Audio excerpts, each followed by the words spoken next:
collaborative webinar series.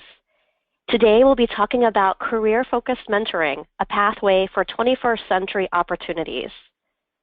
These webinars would not be possible without the planning team, which includes individuals from all the mentoring partnerships shown here on this slide. In addition, this webinar is funded by the National Mentoring Resource Center, an OJJDP grant-funded resource. The NMRC allows programs across the country to receive free technical assistance, and this webinar is just one of the resources provided through this grant for you. Good afternoon. I'm December Latexier, and I will be moderating today's session. Mike Geringer will be moderating the question panel, and Jennifer Borgen will be providing technical support. First, a few housekeeping details. After the webinar, you will be receiving an email with information about how to download a copy of these slides and view the webinar recording on the Mentor website. Also, we are always looking for your feedback. At the end of today's presentation, please answer the short survey that will pop up as you exit the webinar. This will be very helpful as we plan future webinars.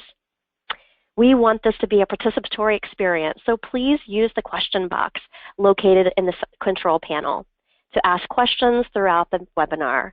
As mentioned, Mike will be queuing up questions to share with panelists during the Q&A portions of the presentation.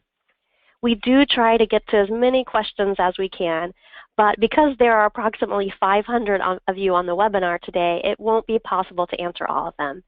We will be sharing documents with you today that you can download at any time during the webinar. These are also located on the right side of the control panel on the presentation. Before we begin today's webinar, let's find out a little bit more about who is on the phone today. We like to do interactive polls here at the series, so let's start by asking, what is your experience level in the mentoring field? Are you a beginner? Are you an experienced mentoring professional or an expert or others? If you would join me in completing that poll, that would be very helpful for us. Take a couple of seconds.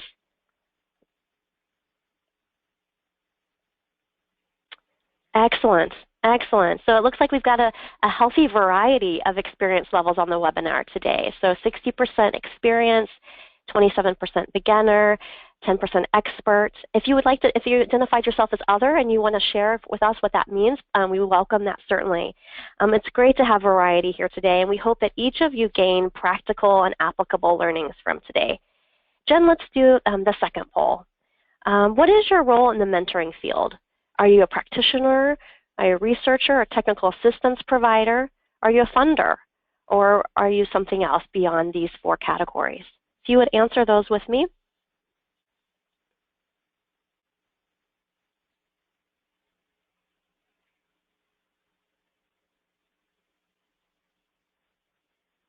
All right, very good. Yes, so we have about 61% practitioners. We have the researchers in the house, welcome. We have 14% technical assistants, 1% funder, and 21% other. That's very interesting. Again, if you identified yourself as other, if you would define that for us, that would be very helpful, as we're always eager to know who is joining us and who is maximizing and leveraging these webinars. But to each of you, we say welcome. It's wonderful that you've chosen to join us, and we do hope that you will gain some very informative and practical learnings today. But before we introduce our panelists, perhaps it's worth addressing, why are we speaking today about career-focused mentoring? And the simple answer is, well, you and or your peers asked for it. In the survey responses from prior webinars, this topic was very frequently requested. Additionally, we know that career-focused mentoring is a growing area of interest across the country as mentoring programs expand and deepen their high school and post-secondary programs. Research demonstrates that students involved with well-organized, work-based mentoring and apprenticeship programs have shown psychosocial, professional, and educational gains. Additionally, research also suggests that workplace mentoring and apprenticeships can increase youth's optimism about the occupational future and lower their levels of aggression and delinquency. And yet it is in this photo on this slide that reminds me most of the importance and the individual human lives impacted by today's conversation. The photo includes a local mentee whom I have the great pleasure of knowing quite well. His name is Timothy, And Timothy aspires to be the first in his family to go to college and to become an engineer, so that in his words, he can make the world a better place for all of us. Well, thanks to a local mentoring program, Timothy has been connected with these 2 local engineers, also included in the photo, who are purposefully expanding Timothy's dreams and career aspirations toward his dreams of becoming an engineer.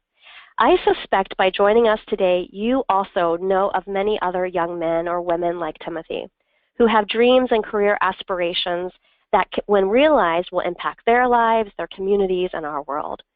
We hope that today's webinar will equip you with practical tools and expanded insights, while also enhancing your motivation for this very important work.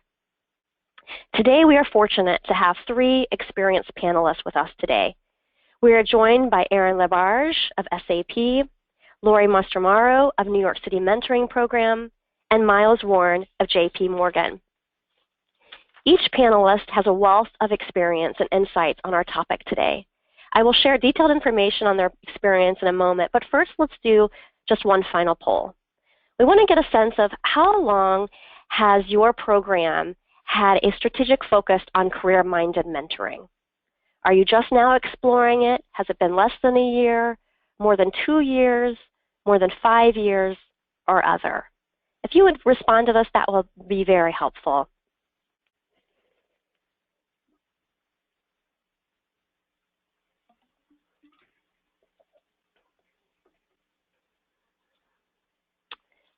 Very interesting. So we've got 33 who are now just exploring it, 21 less than 1 year, 2 and 5, great. So again, a wonderful variety. Very, very helpful. Thank you. So again, we do hope that each of you at your various levels of experience with this will take some practical learning. So to begin our discussion on career-focused mentoring, allow me to introduce Erin LaBarge. Erin is a graduate of Colgate University. She spent 4 years in her hometown of Chicago working in event production and public relations before moving to New York City and joining SAP. She has held roles in competitive intelligence, human resources, and global marketing. And Erin was instrumental in the formation of SAP's first early college high school in New York City. And in March of 2015, Erin joined the global CSR team and to lead strategic programming and volunteer initiatives for the United States. Welcome, Erin. Can you begin our discussion by talking about the great work of SAP?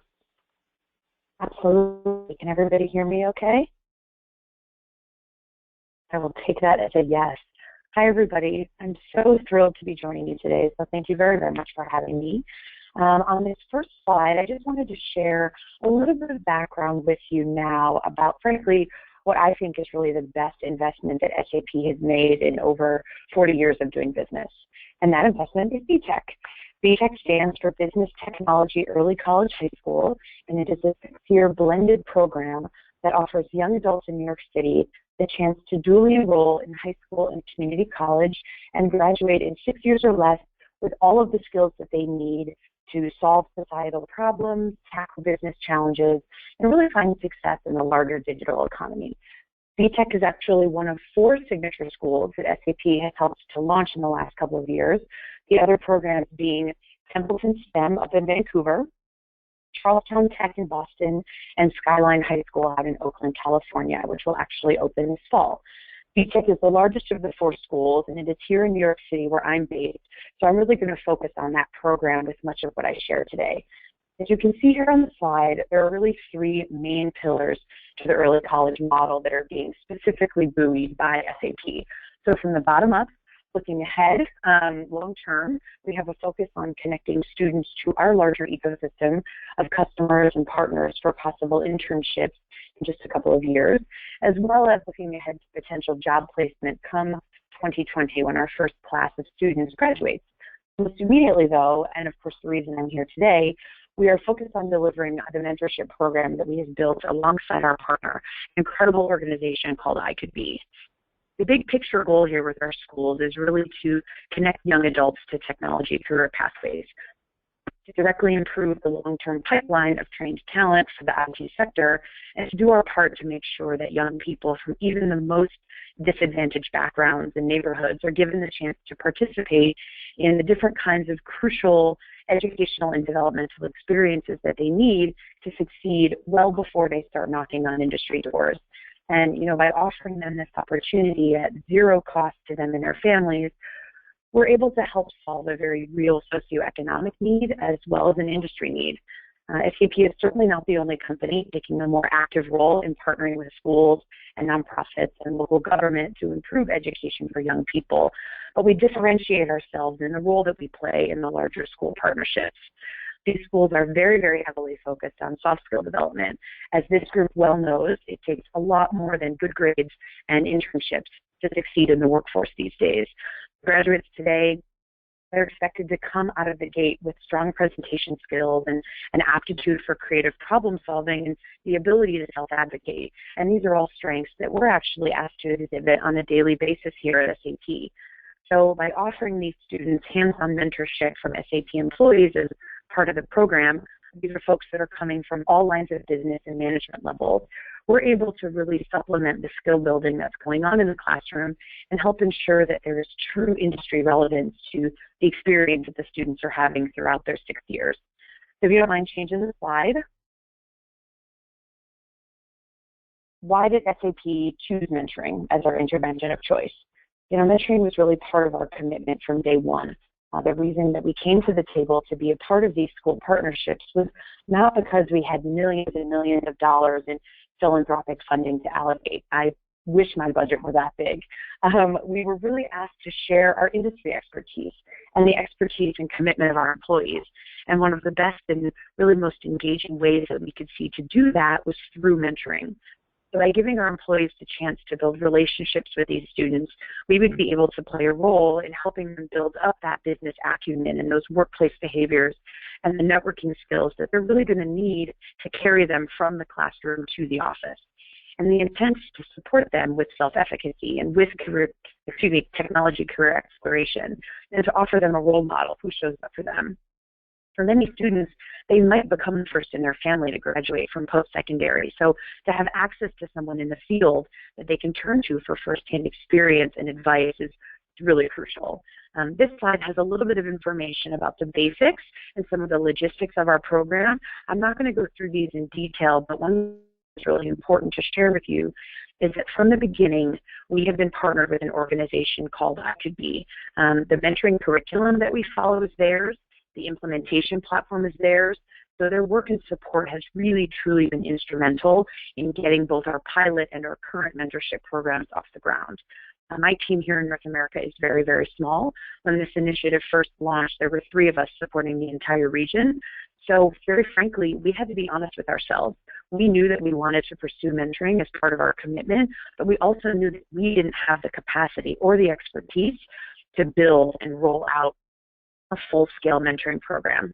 So we found ourselves some experts, and they really are best-in-class experts. They opened back in 2000, and so really right in the middle of this internet revolution, they were building one of the earliest e-mentoring platforms with the goal of bringing the power of mentoring to at-risk youth across the U.S.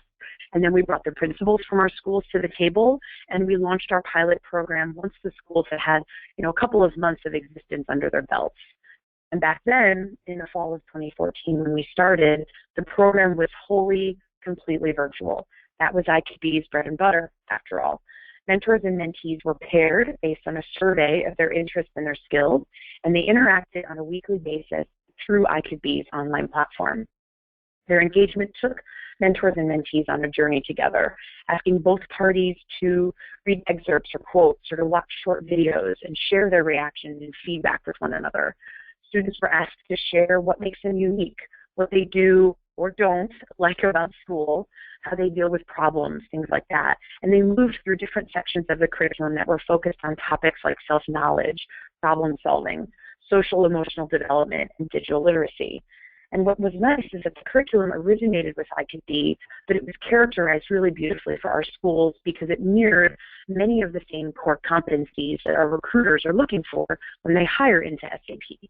The skill building that I mentioned earlier, that was taking place in the schools, and that was designed in large part by backwards mapping from entry-level job descriptions that our HR teams provided. So by building the mentoring framework and the soft skill development framework in tandem with HR and examining the qualities that they look for in our own employees, things like agility, collaboration, etc., we were able to really ensure the relevance of this program overall because it was able to supplement, again, what the kids were already learning in the classroom and in homeroom. And really, it helped us recruit with our mentors. You don't need to have special ed skills or training to be a mentor at one of our schools.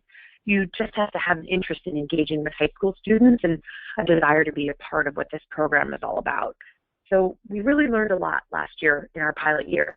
And one of the main reasons that we liked the idea of a virtual engagement model was because it allowed us to open up our mentor pool to employees across the region, meaning that a mentor from San Francisco might work with a student in New York City, or a mentor in Chicago might work with a student up in Vancouver. And we were able to recruit pretty easily as a result. All it took was a few North America live communications and a few online webinars that gave folks the chance to learn more about the programs and what mentoring entailed, and we found ourselves oversold on mentor spots. And this also made it really easy to execute. Mentors could go onto the site, follow the curriculum, and send messages to their mentees anytime during the week that suited their availability. And the mentees were able to do the same in their homeroom groups. But a key point that I really want to be sure to share with you is that the students up in Vancouver, they started their STEM cohort program at the school and the pilot model for mentoring therein as juniors and seniors, whereas the students at BTEC started as freshmen. And this was really huge for us because it helped us see pretty quickly that those 14 and 15-year-old freshmen, they struggled a little bit with engaging in a virtual environment. This was a big learning for us. They appreciated that these adults who weren't mom and dad and weren't their teachers were showing up for them every week, but it was difficult for them to start to connect with this idea of a future career pathway. They had sort of a hard time understanding the goals of the program. They were still just a little bit too green. They were too far out, too far removed from graduation and from moving into the world of work. Whereas the juniors and seniors at Templeton, on the other hand, they absolutely ate it up. They were chomping at the bit for college and career advice from their mentors because they're just that much closer to entering that next phase of their lives. So for this year, we went back to the drawing board. We asked ICB, our partner in all of this, to really step outside the parameters of what they normally do and help us build a wholly in-person mentorship program that would take place inside the walls of the classroom.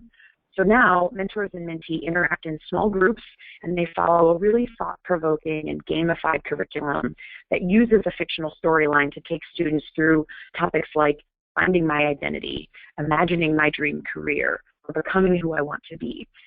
What's interesting is that the content is not fully delivered by SAP mentors. The program actually follows a series of what we call quests and missions, two of which are delivered by the teachers during homeroom, and then my SAP mentors come out to deliver the third session in a series in person. So there's commitment from both sides, which is key. The teachers are involved, the principals are involved, and the kids are working collaboratively in teams on fun challenges. You know, the program is really baked fully into the larger curriculum at the schools. Again, there's this focus on soft skill development, and that's happening in tandem with all the classes that follow your typical high school trajectory. And again, the program is intended to really supplement those learnings, whether it's taking place online or in the classroom. So we just relaunched mentoring with our schools in New York and Vancouver. Mentoring will launch this coming fall for our school in Boston, and I'm really proud to report that things are going really, really fantastic so far. The kids are engaged with the new curriculum. The mentors love being able to step away from the office and spend time in classrooms, really getting to know the students at these schools that they've been hearing so much about internally here at SAP. If you don't mind going to the next slide, this one's pretty short and sweet. I wanted to try to summarize, a year plus worth of learnings for you, and that's not very easy. But most importantly, I think it's really important to identify your intention with programs like this. And what I mean by that is you have to establish common goals inside your partnerships early on.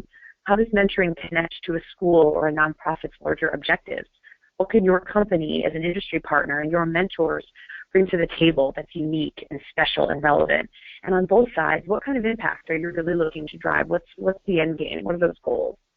And I think that these kinds of programs also need to be mutually beneficial for everybody involved. You have to really meet the students and your mentors at their highest level of contribution. And what I mean by that is, at the end of the day, what we found is that the execution of the program, it just has to make sense for both parties and for the people that are responsible for facilitating these relationships. At the beginning, we thought that a virtual model was the end-all, be-all. It gave us a chance to tap into a larger pool of mentors around the region on our side. We weren't limited to employees in New York and in Vancouver where these schools are. And really, we thought that a millennial student body would engage and appreciate on that online platform because that's really where they spend much of their time anyway. But in the end, it just didn't work for all of the students, and our employees really wanted and craved more interaction. So this year, when we approached a revamp of the program, we also knew on our side that bringing the students into Manhattan to come to our offices also wasn't going to be an option. That wasn't going to work. The school is too far away. It's almost an hour from where we work. So we worked it out, and we found budget to pay to transport our mentors out to the school. And, on the industry side, really, you guys know this, there are a million different kinds of mentoring programs and a million different ways and opportunities to find, companies that can engage their people with students out in the community. So it's really incredibly important to think about how you can make things impactful but also easy. Every company has its own strategic focus and expectations. Your employee base works within its own set of circumstances. And so what's possible and what makes sense is really going to differ from group to group. And we learned that the hard way. It's really important that lines are drawn on all sides. I really think that that is what helps ensures the longevity and the perpetuity of these programs and of the relationships that are being built between mentors and mentees. Lastly, and somewhat similarly, you really do have to be flexible, structured but flexible. We ourselves had to adapt and adjust and accommodate multiple times throughout our pilot year. And even so far in year 2, we've already had to make some adjustments and shifts in the delivery of the curriculum content. For us, we're working in new schools that need time to build community, and we're working with students who still need time to understand why they're special. So all of our engagement, anything we do with the school, whether it's mentoring or site visits or guest speaking opportunities, they have to have a certain level of elasticity really built in. The intent of these programs and of mentoring is very deliberate, and of course there are certainly agreed upon expectations and conditions and parameters. But at the end of the day, the programs are thoughtful and they're really adaptable too.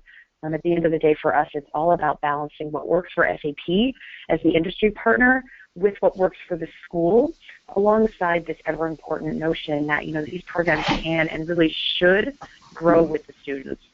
So yeah, it's really been an incredible journey, and all of the hard work and expectation management and planning calls and prep and all the challenges of our pilot year were absolutely 100% worth it. And we're in a really great spot, and the kids are really, loving what they're seeing. So that's what I have to share with you today. I know that we'll be doing a few minutes of Q&A at the end of the webinar. So when we get to that point, I would be more than happy to take questions if there are any.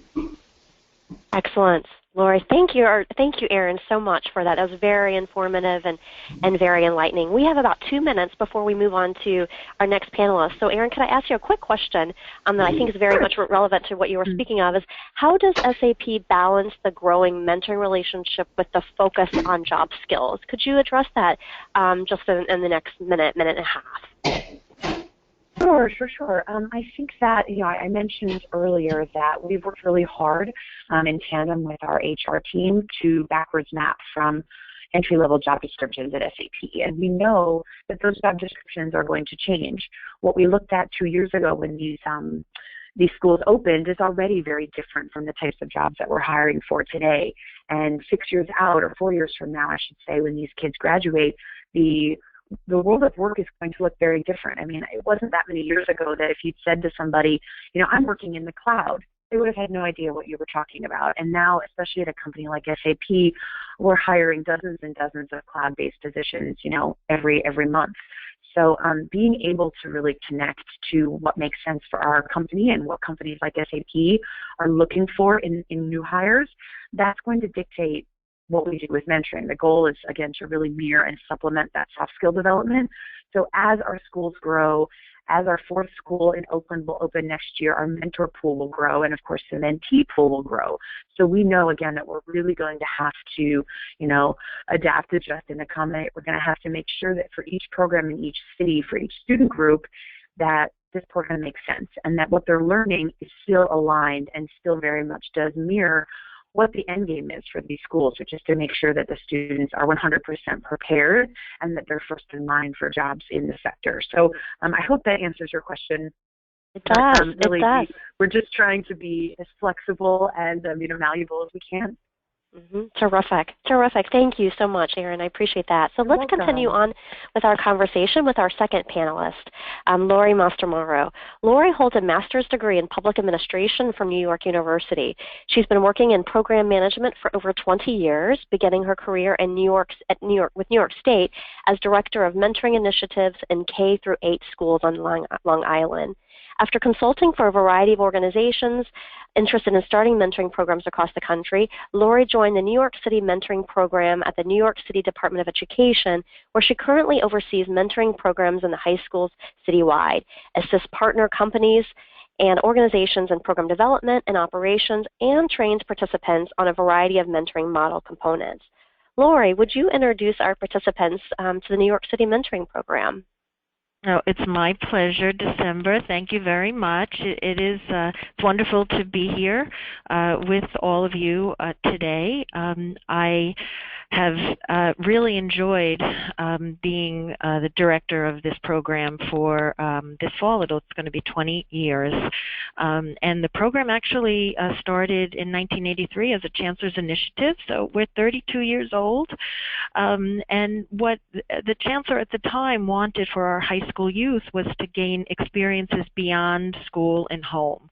So it's all about that exposure and primarily opportunities in the world of work. So what we are is a partnership program where organizations are matched with schools around the city. We're a citywide program. Volunteers from those organizations, local businesses, associations, and other organizations work one-on-one with our students, same-sex match, time commitment minimum of 4 hours a month over the course of the school year. And that's very individual. Unless a partnership program decides when they come together to make one day mentoring day, depending on the logistics of the partnership, but primarily our individual pairs decide when they're going to meet. It could be 2 hours every other week, an hour a week, and students leave school once coursework is done. They meet their mentors at the workplace, and we want our volunteers to not only share what they do, what their jobs are all about, but give them a sense of what the organizations what their organization is all about. Give them a tour, give them a sense of different departments over the course of their mentoring sessions, have other employees talk to them about their jobs, give them a sense of workplace technology, dress in the workplace. Our feeling, though, is that those students take one step into the building, they see how their mentors dress, how they interact with their colleagues, what they do, and we want our volunteers to expand that and give them a sense of those opportunities and exposure to that. I think we're ready for the next slide. Great. So, Lori, what learnings have you discovered as you've been training and supporting the mentors over these 20 years? Yeah, well, for me, actually, it's been, when I worked for New York State, so it's a little more beyond. So I have a wealth of that learning, not only here with the city, but outside of. And, it's all about that first bullet point there about managing expectations. And to take a step back, this is managing expectations not only in recruiting the volunteers, but the organizations. And what I have provided for you all, a couple of handouts for not only recruiting volunteers, but organizations. That fact sheet's a good tool. You really want the organizations and the volunteers to understand, what's the ask? What are our intended outcomes? What do we want to accomplish here? And what is actually the commitment? So the organizational commitment, that data sheet, the fact sheet is great. Also that basic action steps of establishing a mentoring program. And then specifically when recruiting the individual mentors, I think it's important for them to understand, like, what are the guidelines, like what are the do's, what are the don'ts, what's being asked of us. So, obviously the initial commitment, that minimum of 4 hours a month with their student, but also, and the continuity of the relationship. We don't want to scare anyone away. We want our volunteers to work with the students throughout their high school careers, but we take it a year at a time. At the end of each year, we ask about the next year. We check in with them after the summer, in the fall, to make sure that they're continuing, that no major life changes have happened, and even secretly, we want them to continue with their students when they graduate high school. But that's another wish beyond our high school program.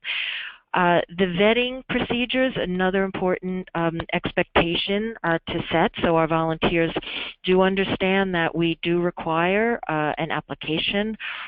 We do require that screening, which is not only the checking of references, but the state and federal fingerprinting, and as well as the training. And I think in all of this, it is about, as Erin had said, flexibility. The trainings that we offer are a variety of times. In the fall season, as we gear up to get everyone matched for the school year and get the programs launched. And in the trainings themselves, we have a 2.5-hour training, and granted, that's been pared down over time, and a lot of it goes along with the fact that we've changed our fingerprinting to make it a little bit easier for people. So that has gotten our sessions shorter, but facilitating the training in a way that allows for audience participation. It makes it fun, it involves them, and it does encourage the best training outcomes. So that's something that's been a great learning, and also sort of starting out more broadly on, what are the 3 things that we're asking of you?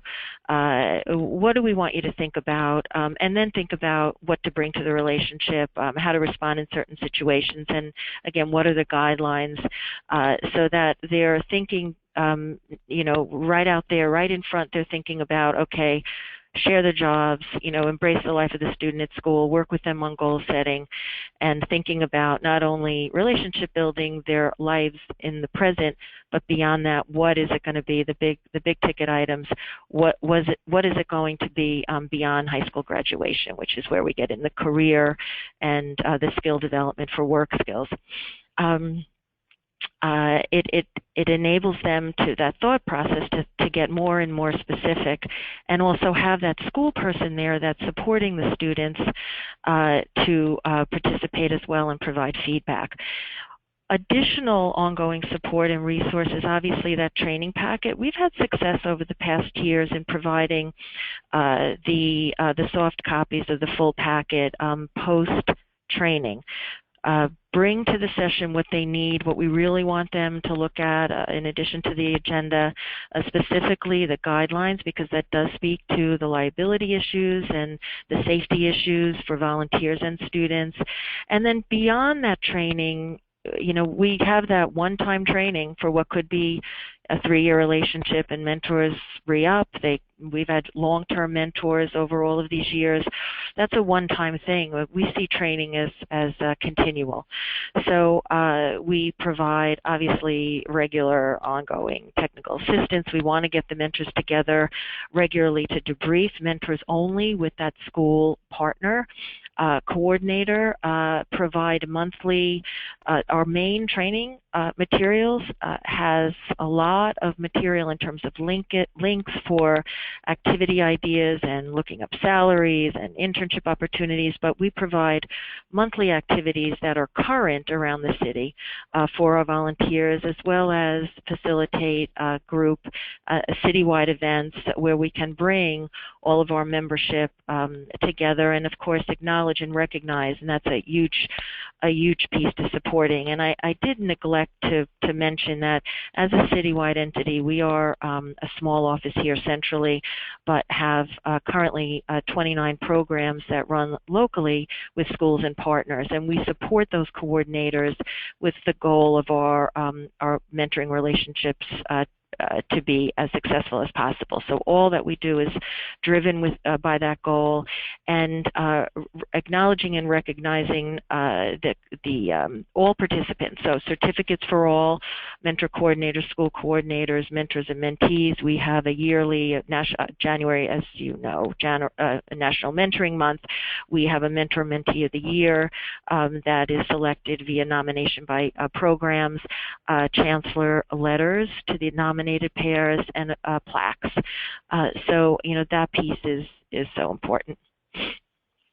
Great, thank you. So Lori, are there specific metrics you use to evaluate your impact?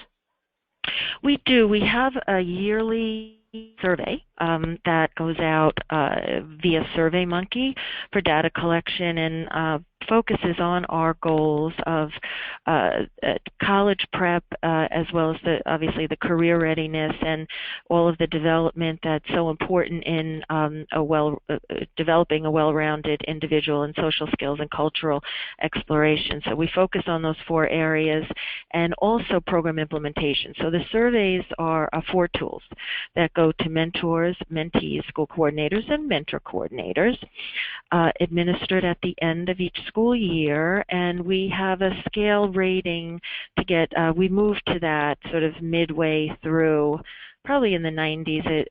Previously it was very, very qualitative.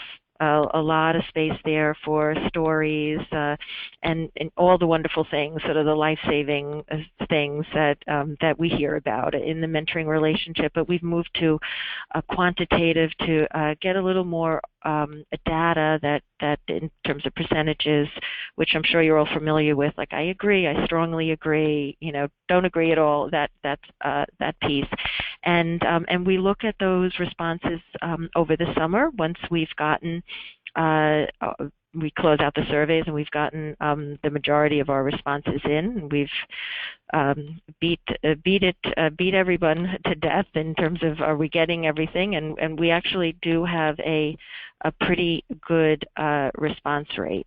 So we've been lucky that way and successful in that. And so we assess over the summer.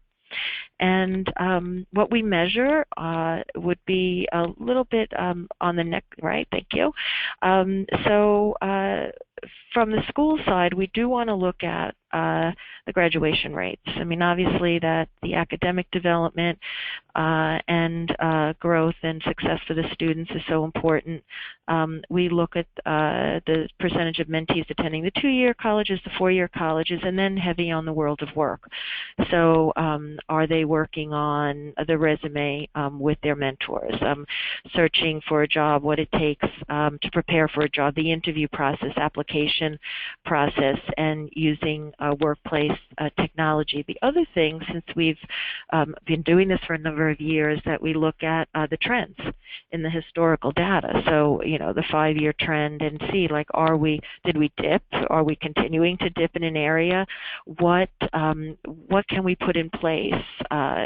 Do we need to do more citywide events or provide more resources that are related to career exploration, or specifically the college piece and college application, prepping students for that? So we look at those percentages from our fact sheet. You'll see that our percentages are pretty high, and students learning about different career options from their mentors, how happy they are that they became a mentee, and that they felt that mentors too have benefited from the program. Currently, our participation rate across the city, not on survey responses, but for the students that we're serving, is approximately 600 students with 26 organizations. So we get good responses to look at these trends and these percentages and make choices on how we're moving forward in the future, or how we might move forward in the future. So thank you. Additional tracking. We track everything. So this is a list of, we need to know everyone that's participating in the program. We have a lot of history, our mentors, and we track, oh, they submitted the application, they've been trained, they've been printed, we have the references, they're cleared. Obviously all the students in our program, the demographics, there's huge interest from the mayor's office in mentoring through a lot of initiatives, and all this information is shared with the mayor's office, looking at retention rates for students, and we're going to start looking more specifically at mentor retention rates, program implementation dates, when did people get trained, when did our partners have their training session, when did they kick off, when did they have a debrief session or debriefings for their mentors. And we also require regular reporting from our school coordinators on what's happened over the course of the month and the attendance. So we look at when did they meet their mentors, when are they seeing their mentors again, when are they meeting with the school coordinator in mentee group meetings, and what have they done? What special activities did they do in that month locally, and what was the attendance related to that? And I do want to say that a big component to our model is that mentee group meeting, where that is the support that the students, regular support that students are getting with at the school. And I see I'm low on time here, so I think I've exceeded my time. But so the mentee group meeting is a great component. Are we going to go on, or do you want me to just? Sure. No. I see I've gone a little beyond. Oh no, you're fine. You're fine. I think in our final minute, maybe before we move to Miles, are there any recent learnings or innovations you want to share? So yeah, I mean, our big top three were making some changes because it was taking some time to get the clearance, the nod from our investigations unit that our folks were cleared. We've always been in a mode of when they've gone through the whole procedure, pre-clearance, they can meet with the student. They just have to stay at the business or the school and meet their student. Once they're cleared, they can go off-site one-on-one. But we developed a deeper relationship working with the Department of Ed's unit where we have access to go in and look at the clearance to put them in ourselves in the system. And whereas it could take 2 to 4 months, sometimes even longer, we've been getting it could be 2 weeks. So that was a big thing. Technology, we have a new website with a secure platform, and that was, people were asking for that. It was a challenge, having a place where all the information would be. Then that turned, we did it. We have the secure platform now. It turned into another challenge where working on getting it adopted by participants. And the big thing on the program assessment, obviously, keeping on top of it and those response rates high. But really nice thing that's going on right is that we're working with the DOE unit and looking, because we track via the student tracking numbers, what we call here in New York City the OSIS numbers. We're actually looking at the students against a control group of peers at their schools, at the metrics, the academic metrics, to get even a deeper evaluation. And that's really exciting. It's the first year that we've done that. So that's an innovation, and I'm looking forward to seeing after all these years what kind of outcomes we have there. The last slide, if you just want to put up as I'm saying thank you in this last 30 seconds is, it was Erin was talking about like the 3 A's, and for program success for us, commitment, communication, coordination, you need all of that to make it work. And we've had great success. As obviously you see the mentors, mentees in the middle, supported by our central staff, but the coordinators, and obviously needing the local school administration support, parents, family members, colleagues, friends of the mentors, and management for businesses and supervisors. So that's the picture, and I hope this has been useful. I look forward if anyone has any questions, and our website's there too for more information if you need it. Excellent. Excellent. Thank you so much, Laura. It was so informative, and we will certainly look forward to addressing questions as they come in. I would just put another reminder for folks, if you do have questions for our panelists, please do consider typing those in, and Mike will be gathering those for our Q&A in a bit. Now I'd like to turn to our third panelist, Miles Warren. Miles leads the Fellowship Initiative in Los Angeles. Prior to joining J.P. Morgan, Miles managed career programming at the Posse Foundation in Chicago, where he created and led professional development for over 600 students, including managing partnerships with 60 companies and collaborating with over 20 colleges. He has also served as a high school director of college counseling in Chicago's West Side. Miles earned his Master's of Arts degree in Social Service Administration from the University of Chicago and graduated from the University of Illinois at Urbana-Champaign with a Bachelor of Science degree in Psychology. He is currently pursuing a Master's of Finance from the University of Southern California and serves on the Leadership Council for the Posse Foundation in Los Angeles. Welcome, Miles. Would you introduce us to the J.P. Morgan's program and its learnings? Sure. First of all, thank you for giving me this opportunity to kind of share what J.P. Morgan is doing as it relates to career-focused mentoring. Just to give you a little insight, the Fellowship Initiative was this, originally kind of established with J.P. Morgan as a response to President Obama's My Brother's Keeper initiative. We established this in 2010, where J.P. Morgan Chase kind of launched this pilot to support young men of color, more so a program that was geared to help these young men as they kind of transition from high school into college and making sure they're supported. During the first process, I think it was really difficult just to kind of navigate because it was something that, we really didn't know much about, just because, we typically, give money to different organizations to kind of support these kind of causes. But I think we wanted to have a more direct impact in supporting young men of color. So initially the program was launched 2010. Which was great. We selected, I think we had over 100 plus applicants, and we only chose 24 to be in our original first cohort. And these students will come 3 Saturdays a month for 3 years. And basically it was, support from academics to socio-emotional and experiential learning. And I think the main thing we wanted to hit home with is making sure that these students had the support that they needed as they kind of navigated the trials and tribulations of going through high school.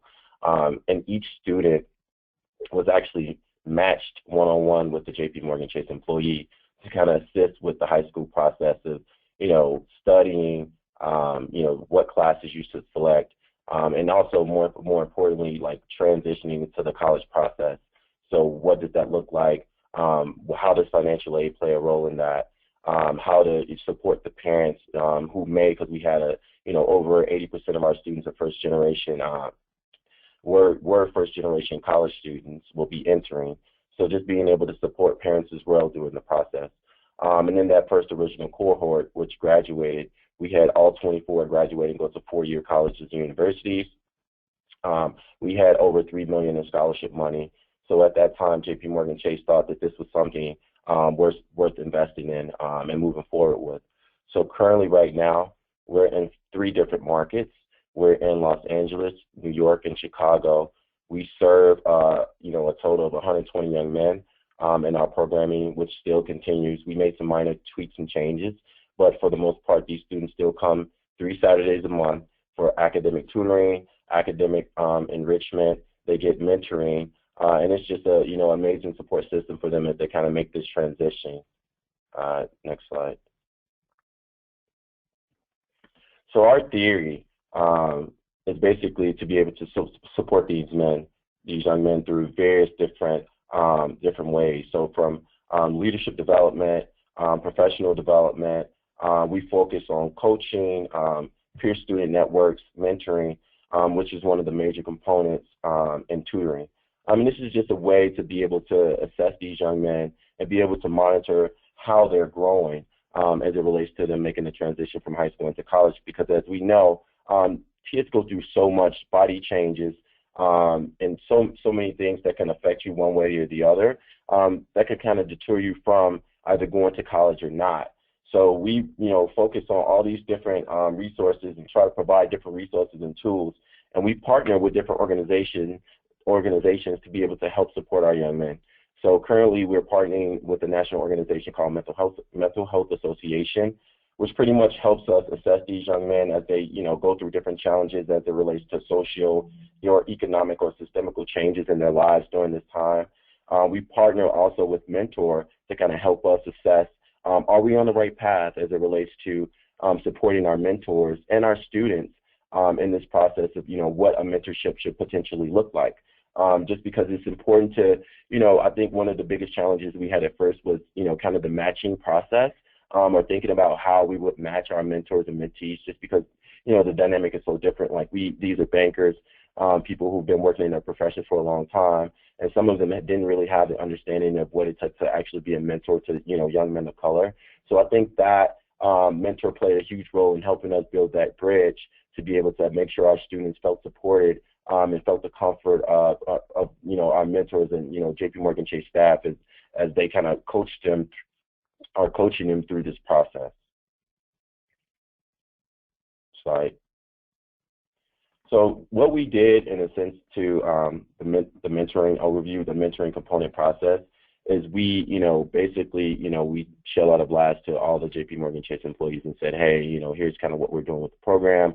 And, honestly, we had a, overwhelming response to, people within the firm who were really interested in this opportunity. So it, across all business lines, from investment banking to the commercial bank, to the philanthropy department, to all different different lines of business who were interested in the opportunity to partner with these young men. They all were kind of did a screening process just to kind of make sure that they were vetted properly as it relates to just matching it with, with young people. And they also did, we had a survey of just to try to, match them, on a kind of on a level where we thought the relationships would grow. So we assessed, honestly, the mentors and the young men in the program to kind of see who would be best fit. And also, certain questions around, like, what college interests, personality attributes, and all different things of that nature, just to make sure that our kids would feel comfortable with, dealing with someone who works specifically in banking. Because I would say, a ton of our students aren't really interested in banking. And, when they think of JP Morgan Chase, they think, oh, this is someone who's going to try to steer me into banking, when that's totally not the case. We're here just to support these young men in whatever, career path that they're interested in. So we had a big opening ceremony where, we did a big meet and greet. And I think that's very important, just because, young men, to be able to, open up and kind of share just, little stories about each other. And we kind of made it, where it was, on the same playing field. I think we asked questions about, what was your high school sport, if you had played a high school sport, or what were you interested in, and, had a great dialogue. And, one thing we really coach our kids about is networking and having an opportunity to be comfortable with going up, talking to people, and shaking hands. So this kind of, hit it off as it relates to, helping the kids, and I think also the mentors as well. Both parties feel comfortable with building a relationship as it relates to, a mentoring program really kind of going in the right direction. Slide. What we ask of our JP Morgan Chase mentors is that they really invest in these young men. So they, initially we asked them to have monthly in-person meetings, and basically that's a face-to-face one-on-one. That can be coffee, that can be, we have mentors who take kids out, to do golf, to sporting events, to dinners, and then we ask that they have a weekly impact, weekly contact, which is kind of an in-person call, an email, or a phone call. And, these days we, from our tracking, and basically what we do is we assess what's the best way to communicate, just because, kids these days, they really don't check email as frequently as adults. So text message, from the tracking that we kind of did, and basically we created an Excel spreadsheet that kind of tracked, we would collect weekly to assess, like, the tracking of how, mentors were communicating with their mentors. So, we found out that kids love to text. Like, that was a great way to communicate with students, especially with, all the extracurriculars and other things that they have going on. So we talked to our mentors about, being accessible by text to be able, because that's the quickest response that you'll get. In general, just requirements is just, guidelines of what the do's and don'ts of, what you can do and what you can't do with your fellow. And, just speaking from experience, I think one of the most important things that we talk to our mentors about is building a relationship with the parents as well. I think once you have parent buy-in, you're in a better position because, of course, you want your parents to feel comfortable with, some older adults spending time with their kid.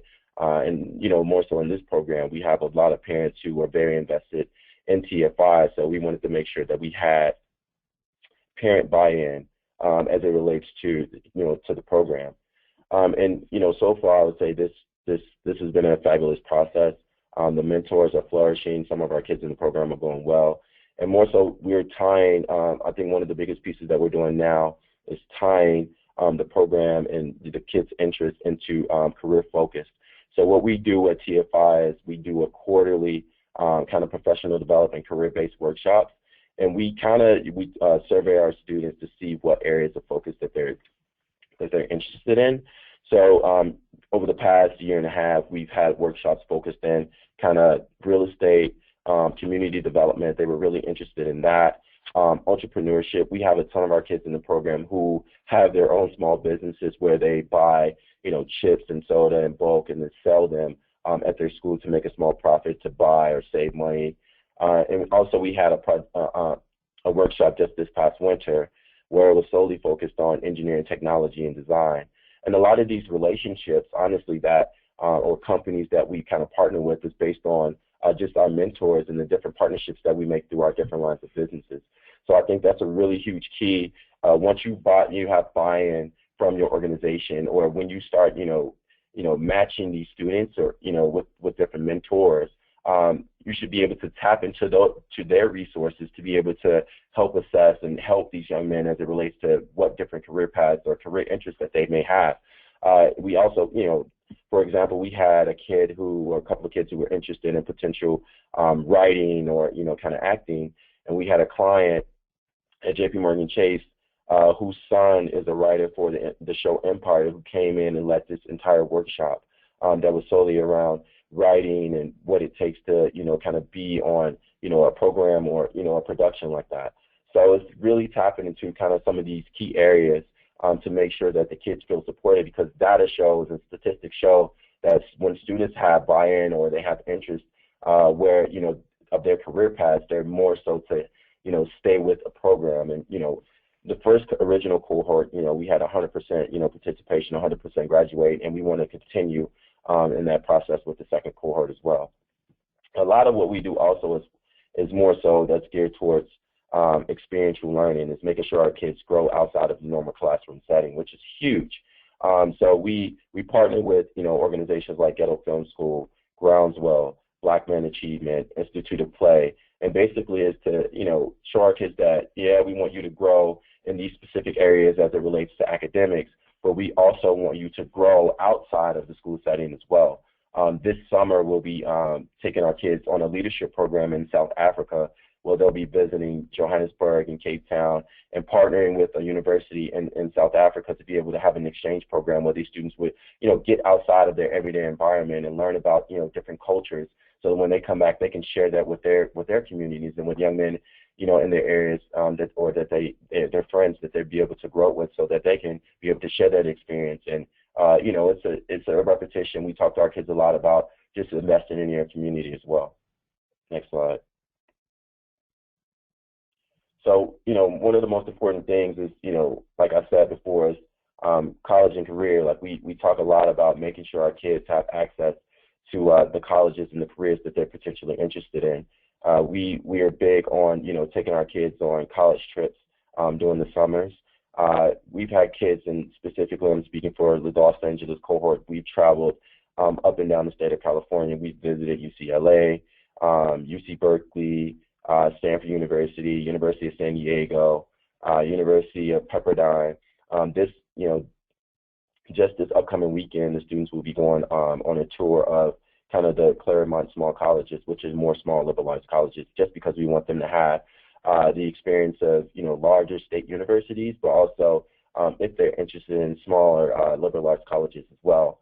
We want to give them a well-rounded, well-rounded view of what colleges may look like. Is it, because we have certain kids with certain, different personality types where a large university may not work for them. They may, be sheltered and want to go to a smaller school. So it's just being able to, make our students within the program have, enough resources and enough information so that they can make just decisions as it relates to, their career interests, or more so the college that they may potentially be attending in a year or so. Next slide.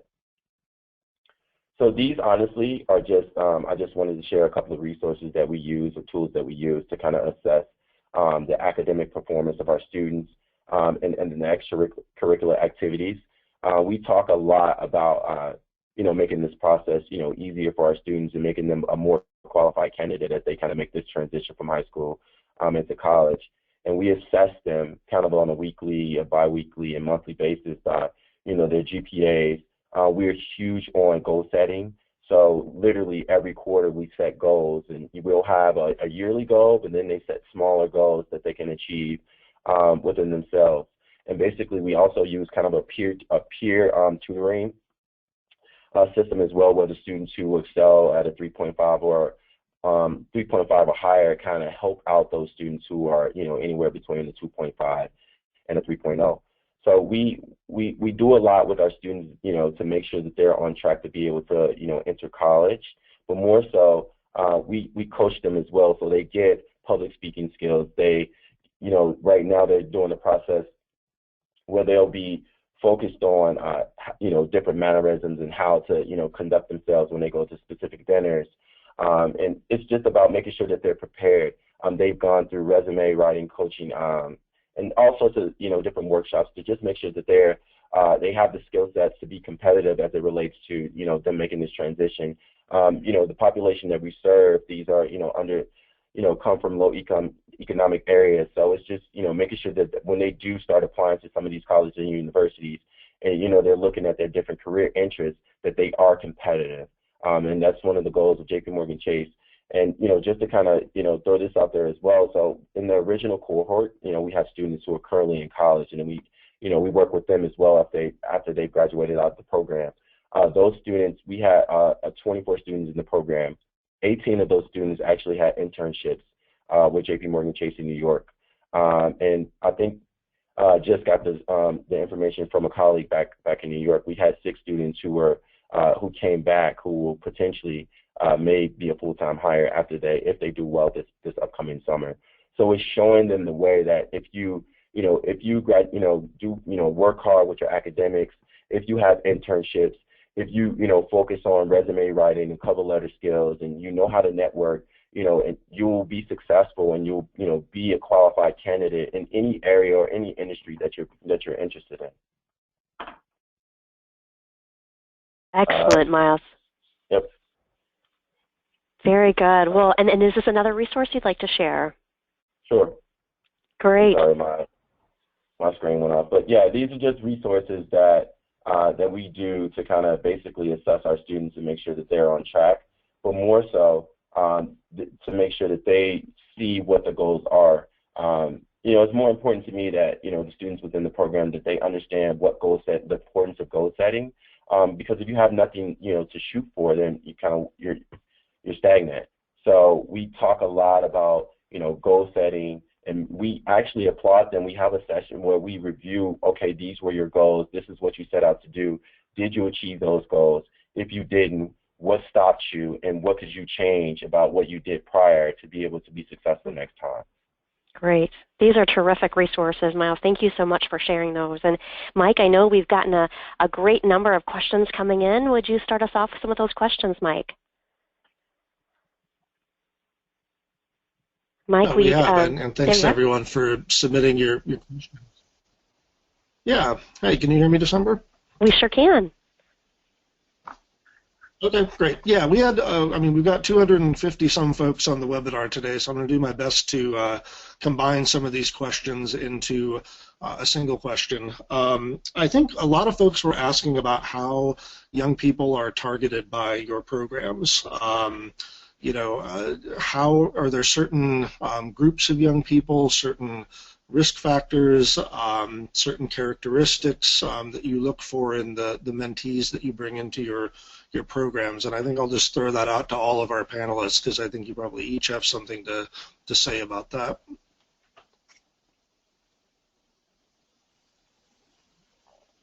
Want me to jump in? I can speak to that. This is Lori.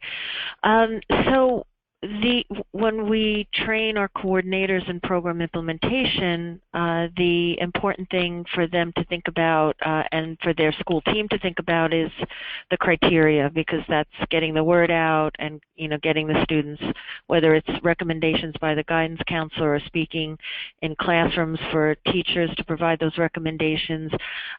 We look at students who have a decent attendance record, who are responsible, who want to be in the program. No student is forced to be in the program because it just wouldn't be successful. It wouldn't work. We also have a general, for lack of a better term, sort of like the middle sector, because we are very focused on goal setting and working with students and understanding those steps in achieving their goals. We shy away from students who are perhaps pretty clear about their goals, but they may be identified because maybe they need, for whatever reason in their lives, that adult role model. But we look at that middle rung with students with low self-esteem, needs that extra support.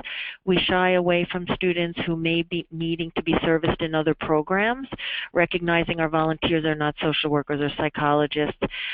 We encourage our partnership programs to add on to that. We may have a principal that says we want to pull all the students for this program out of the computer academy. The other thing too is we like to start with sophomores, recognizing parents are uncomfortable sending ninth graders out into the city to travel, and also getting home when it's dark in the winter, etc.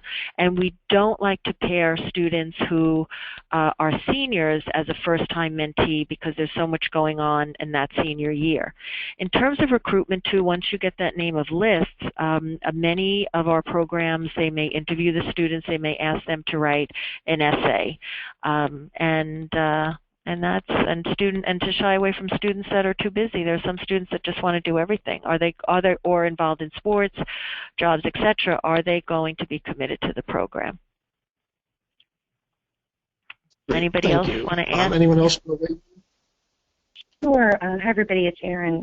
I'll just share, my answer to this question is a little bit different because the mentoring program that we're facilitating is taking place in our early college high school. So what I can tell you is that those programs are all based on open enrollment.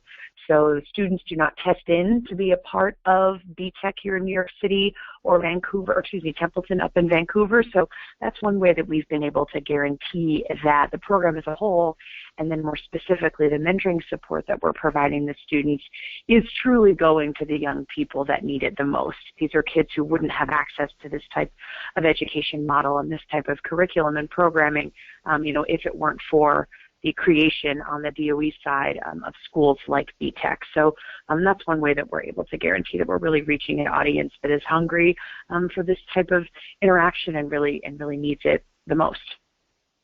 Great, thanks. I want to ask kind of a parallel question. We had a lot of folks asking about how you kind of select the employees to be mentors, and not so much the process, but kind of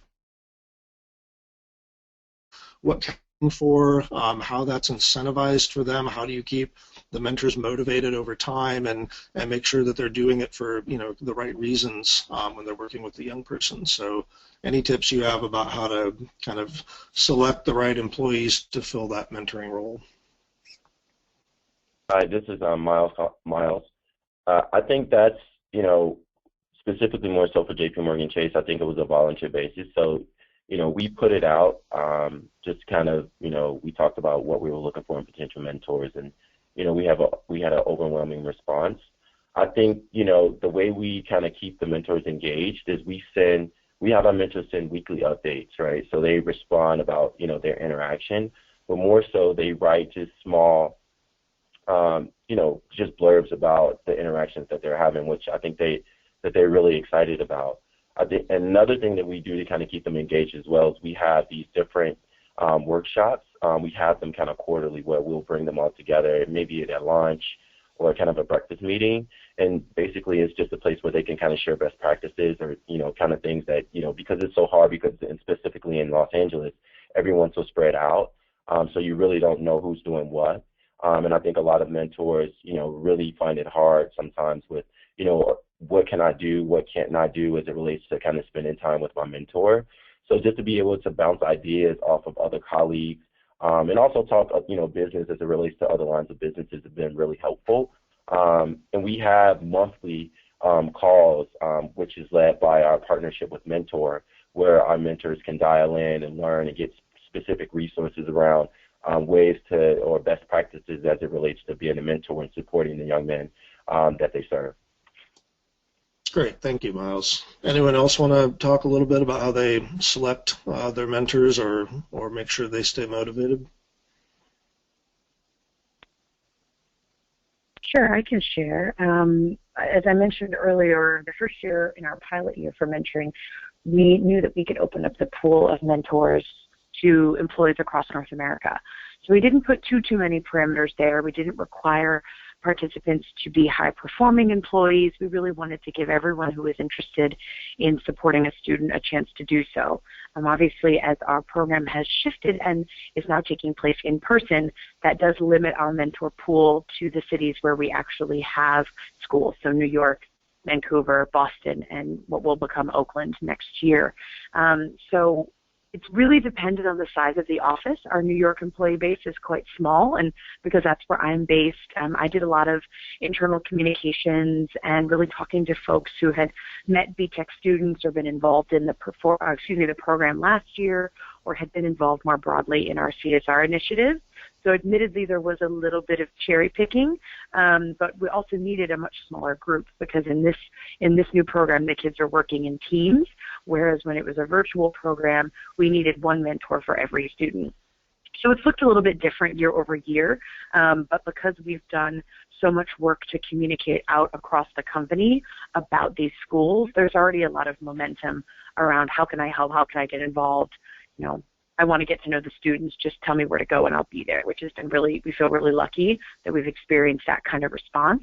As far as keeping them motivated, we've found in general with our CSR programs, and mentoring inside our schools is no exception, if you allow the participants to have some kind of ownership over the program, with mentoring it's a little bit different because the curriculum is obviously set and the schedule of invites, the schedule of visits is set. One thing that we do is constantly communicate with them and gain their feedback. There's a constant feedback loop. So by being able to give them a chance to have a voice in what the program looks like, we find that really helps to keep them motivated and excited about what we're doing. Great, thank you. December, do you want to do one more question here before we wrap up? Sure, let's do one more. Okay, great. We had a number of folks ask about kind of the balance of activities, and each of you have spoken about kind of what mentors and mentees do together, but folks wanted to know specifically around kind of how you prepare your mentors to help youth with their social and emotional development. Obviously, you need to also be introducing them to the world of work and certain job skills, but how do you train them to grow as people as well? Miles, you talked a little bit about some of that, the support that Mentor provides for your volunteers, but maybe Erin or Lori, could you talk a little bit about how you balance the social emotional growth with the career-related work? I can jump in on this before Erin, just to say that we actually do talk about varying the activities, and over the course of these years I've seen the most successful mentors have been the ones that have varied it. So that is a great question, and for us we have the 4 areas of academic skill development, social skill development, cultural exploration, and career. So with regard to, a lot of it is about creativity, and our program is very organic in that it's driven by the mentors recognizing other than the intended outcomes for sharing their jobs and that exposure and opportunities to think about the interests of the student. It's not about their agenda, it's about the students and what they want to accomplish and helping them understand that and the steps in accomplishing those things, whether it's big or small. And it is about creativity. So we do encourage the students and the mentors to think about those types of things. With regard to social skill development, we talk a lot about, based on experience, and that's why the debriefings and Erin had mentioned communication is so key for supporting. But by virtue of the program itself, where it's a group of people, the networking, we talk about networking. We have mentors that have helped students tie their ties, handshakes. I had an outreach coordinator here left in the fall who was a mentee, very successful. She tells a story how she saw her mentor at school for an event, and she told her mentor that she was going on an interview, and she said for 10 minutes they practiced handshakes in the corner of the room. But we've had mentors that have brought in a whole place setting of, the forks, knives, spoons. We've had our partners that have done events to learn how to sit at a table and, what the soup spoon is, etc. So, it's not, we do not have a specific curriculum to that, but we encourage our volunteers to think about ways in which they can help. Time management is huge, and I think that a lot of it, that social skill development, is just a natural outgrowth of being involved in a one-on-one mentoring relationship, because it is all about the human relationship.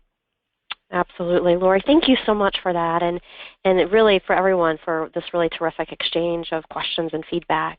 As we wrap up today's webinar, I'd like to extend a genuine thanks to each of our panelists. Your participation today has been very much appreciated, as is your insight and experience. An additional resource that we'd like to call to your attention is the white paper by Dr. Jean Rhodes regarding work-based mentoring. Dr. Rhodes does an excellent job in summarizing research to date along with the relevant programs. We certainly recommend that you check that out. Also, we'd encourage you to explore no-cost technical assistance that is available for your mentoring program.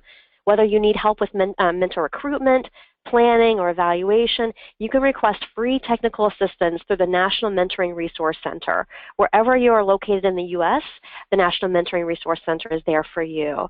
Additionally, we would encourage you to register your program with a Mentoring Connector, a national database for mentoring programs.